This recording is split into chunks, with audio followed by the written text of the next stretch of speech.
Conversation regarding serious approaches at addressing climate change comes in waves. While governments often commit to taking serious measures at addressing carbon emissions, they are often toothless and provide little to no mechanism for enforcement. This is evidenced by actions taken by previous and current administrations nationally, but also internationally, regarding goals set for carbon emissions and other sorts of pollution.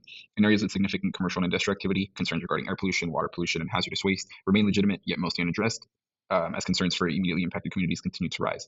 The Long Beach port and industrial activity around Long Beach are not exempt from these same concerns, especially given the close proximity to suburban areas, schools, hospitals, and commonly transited areas. California is home to 11 major commercial ports, two of which are not only the state's largest, but the country's largest. The first being the LA port, and the second being the Long Beach port. What's being moved? The port, and for the purpose of this assignment, we'll focus specifically on the Long Beach port. It serves as a hub for importing and exporting practically anything that you might be able to think of. The Long Beach port employs about 30,000 individuals from the Long Beach area, but also looks at employing 300,000 people in Southern California as a whole. Just the size of the port is evidenced by looking at it. Driving through, as you drive past on the 710 freeway, it's evident just how expansive the port is. But when you look at numbers in terms of square footage, but also jobs produced, the Long Beach port is extremely, extremely large, an extremely important sector of economic vitality in the Long Beach area. The port is located in the southwestern part of Long Beach, near the neighboring communities of San Pedro, Carson, and Wilmington. These communities are primarily composed of low-income people of color. San Pedro's population is about 51% Hispanic, 10% Black, and 15% Asian. Wilmington has about an 86% Hispanic population, 3% Black, and about 5% identifying as white non-Hispanic. Many of these populations, particularly Hispanic, Latino, and Asian communities, are made up of significant immigrant populations, many of which is first language is not English. The port surrounding these communities is not the only significant source of emissions.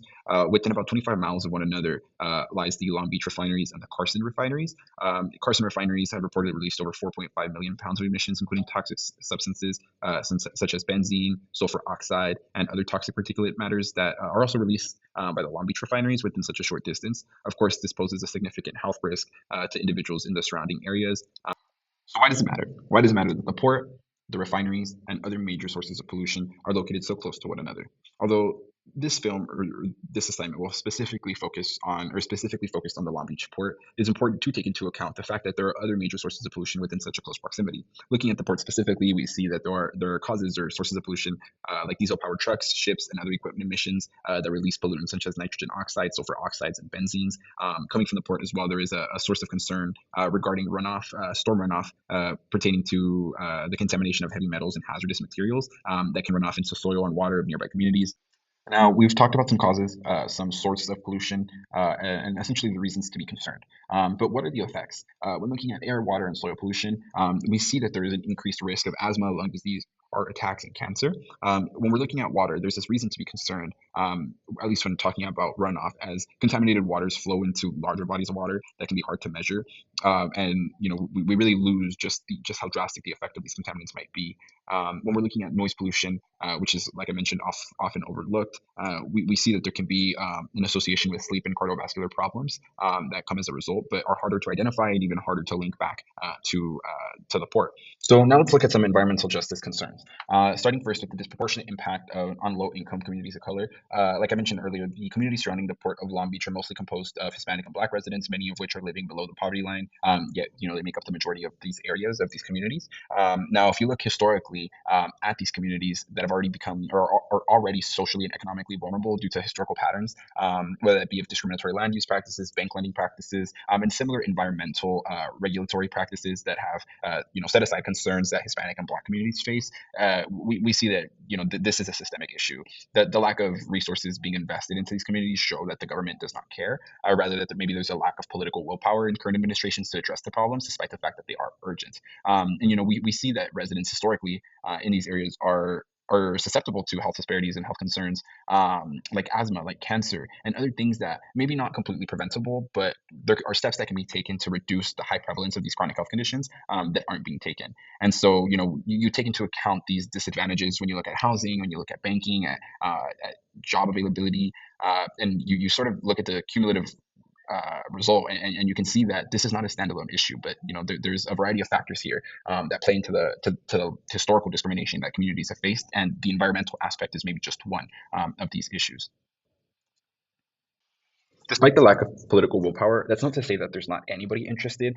You look at the community and you see organizations and you see coalitions like the Coalition for Clean Air and the Wilmington-based Southeast Communities Against Environmental Poverty, Long Beach Alliance for Children with Asthma. These are communities that are organizations, excuse me, that are taking initiative and essentially advocating for better policy that takes into account, one, the magnitude of the issue, but two, the populations that are being impacted. And so many of these practices or many of these organizations dedicate their advocacy for advocating for clean air, protecting public health, and developing policies like ones that California is currently looking at, AB 617, the Community Air Protection Program, which are looking to develop new strategies that will not only measure air pollution but also reduce the health effects that come as a result.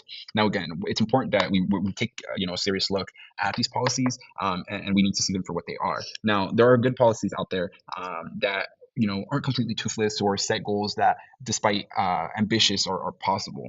But then we've seen, historically, even if you look at the last 10 or 20 years, where policies have been put into a place taking into consideration carbon emissions and other sort of pollutants that just aren't possible or completely for the sake of posturing and aren't actually goals that the government is looking to achieve. And so I think a good place to start here is to educate communities, especially impacted communities, about the health risks related to activities such as at the port. And I think that would help incentivize communities in taking action, especially if they're being impacted and if they are able to recognize the immediate effects of port activities and carbon emissions in their homes and in their neighborhoods. And by activating the community, you also look at expanding the programs that currently exist for protecting community health and reducing pollution, but also looking at new potential solutions that will look to address all of these essentially discriminatory practices. And so, it might be possible to implement zero emissions goals and actually hold up to those goals, but also hold the port and other major polluters accountable. Financial penalties when it comes to pollution or polluters aren't going to be enough. Fees and fines just serve like tickets for polluting, and so polluters oftentimes would prefer to pay these fees and fines rather than to make the changes that they need to make to be in compliance with the current policies and regulations. And so there needs to be a complete framework shift in order to allow for these measures and these objectives, to be met. And one way to also look at that would be through political and legal advocacy that really looks at increasing involvement from the public and taking, public comment for major regulations and major rules. Because at times we may see that the government is taking steps to reduce carbon emissions or, increase regulations, but I believe the public may benefit from a forum to comment on these things, especially if they feel that the measures that are being taken are not enough. And so overall, by expanding, green infrastructure and education within communities and creating economic opportunities for the working class relating to sustainability efforts, while also forcing private entities to comply with regulations and environmental laws, might be the way that we can make some progress, specifically when looking at the Port of Long Beach to reduce the impact and the environmental impact really that is being had on the neighboring communities.